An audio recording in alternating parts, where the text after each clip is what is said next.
বিসমিল্লাহির রহমানির রহিম। আজকের অনুষ্ঠানের সভাপতি ডাক্তার ফরহাদ হালিম ডোনার, প্রধান আলোচক নজরুল ইসলাম খান, জন্মবার্ষিকী 2025 উদযাপন কমিটির আহ্বায়ক ডাক্তার শাহ আমানুল্লাহ আমান, উদযাপন কমিটির সদস্য সচিব প্রফেসর ডক্টর সোহাগ আওয়াল। আজকে আমার শ্রদ্ধেয় শহীদ রাষ্ট্রপতি জিয়াউর রহমানের 89তম জন্মবার্ষিকী উপলক্ষে এই আলোচনা সভা, যার গল্প আমাদের দর্শনের বিশিষ্ট আলোচকবৃন্দ, সম্মানিত সুধীমণ্ডলী, আসসালামু আলাইকুম।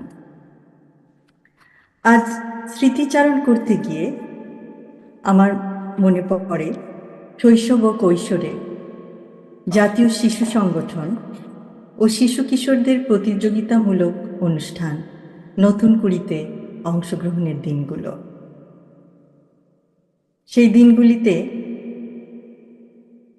শ্রদ্ধেয়া মাতা বেগম খালেদা জিয়া এবং শ্রদ্ধেয় শহীদ রাষ্ট্রপতি জিয়াউর রহমান, তাদেরকে পেয়েছি কয়েকটি অনুষ্ঠানে। তাদের উৎসাহ, অনুপ্রেরণা আমার মতো আরও অনেক শিশু কিশোরদের চলার পথের পাথেয়। আজ জন্মবার্ষিকী উপলক্ষে তার উদ্দেশ্যে একটি কবিতা উৎসর্গ করতে চাই।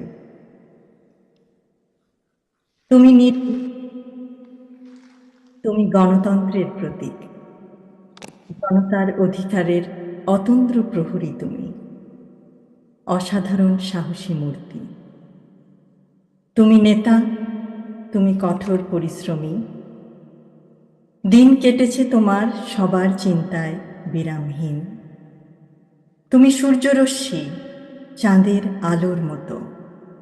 তাই আজ বহু দূরে থেকেও আমরা তোমার আলোয় আলোকিত। তুমি বিদ্রোহী, তুমি আশার আলোয় আরোহী। তুমি বিজয়ী, তুমি মৃত্যুঞ্জয়ী, তুমি স্বাধীনতা। পরিশেষে আমি এই অনুষ্ঠান আয়োজক কমিটির সকলকে ধন্যবাদ জানাই এবং বিশেষভাবে ধন্যবাদ জানাই